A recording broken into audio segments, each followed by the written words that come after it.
एक छोटे से गांव में एक हरी नाम का किसान रहा करता था। करने के लिए एक छोटी सी जमीन थी, उससे उसे जो कुछ मिल जाता वो उसी से गुजार कर लेता था। वो कभी भी किसी के समक्ष हाथ नहीं फैलाता था। एक दिन हरी का एक बैल मर गया। इससे वो बहुत परेशानी में पड़ गया। जुताई का समय था और खेत को जोतना भी बहुत जरूरी था।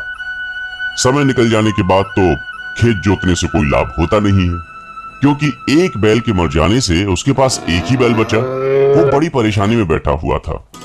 उसे इस प्रकार बैठा देख उसकी पत्नी ने उनसे पूछा, क्या बात है, इतने परेशान क्यों हो? हरी ने कहा, अरे क्या बताऊं, जुताई का समय है। एक बैल के मर जाने से एक बैल से खेत जोतना असंभव है। इसी चिंता में बैठा हूं।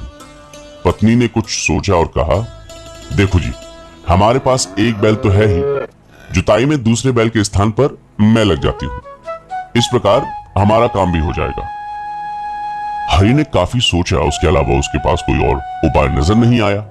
वो पत्नी को लेकर खेतों पर गया और हल के जुए में एक तरफ बैल और दूसरी तरफ पत्नी को काम करने के लिए लगा दिया। अचानक उसी समय उस राज्य का राजा अपने रथ पर उधर से गुजरा।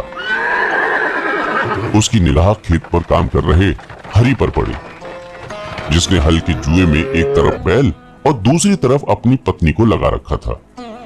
राजा को देखकर बड़ा आश्चर्य हुआ और साथ ही साथ दुख भी हुआ। वो अपने रथ को रोककर हरी के पास जाकर बोला, ये तुम क्या कर रहे हो? हरी ने निगाह उठाकर उसकी ओर देखा और बोला, मेरा बैल मर गया है और मुझे खेत जोतना जरूरी है। राजा ने कहा, हे मानव, स्त्री से भी बैल का काम लिया जाता है?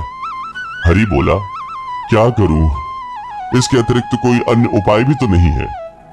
राजा कहने लगा, तुम ऐसा करो, मेरा एक बैल ले आओ। हरी बोला, किंतु मेरे पास इतना समय नहीं है। राजा बोला, सुनो भाई, तुम अपनी पत्नी को बैल लाने भेज दो। जब तक ये आएगी तब तक मैं उसकी जगह काम करूंगा।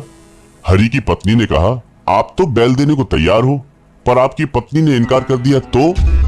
राजा बोला, तुम चिंता मत करो, ऐसा नहीं होगा।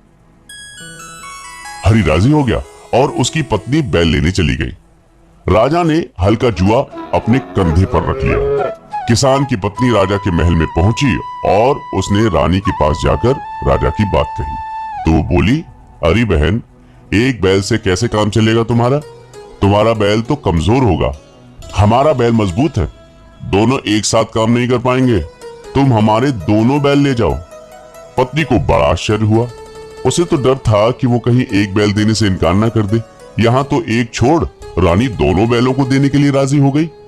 स्त्री बैलों को लेकर आई और उन दोनों बैलों से खेत की जुताई की। कुछ समय के बाद फसल हुई। हरी ने देखा तो वो आश्चर्य में पड़ गया। सारे खेत में अनाज पैदा हुआ है, किंतु जितनी जमीन पर राजा ने हल चलाया था और उसका पसीना बहा था, उतनी जमीन पर मोती उगाए थे। ये किसान के परिश्रम का फल था। जहां राजा अपनी प्रजा की भलाई के लिए अपना पसीना बहाता है, वहां ऐसा ही फल प्राप्त होता है।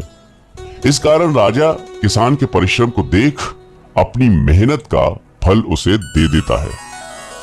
इस कहानी से हमें सीख मिलती है कि कोई काम करने के लिए कितना भी कठिन परिश्रम करना पड़े, उसका फल हमें जरूर मिलता है।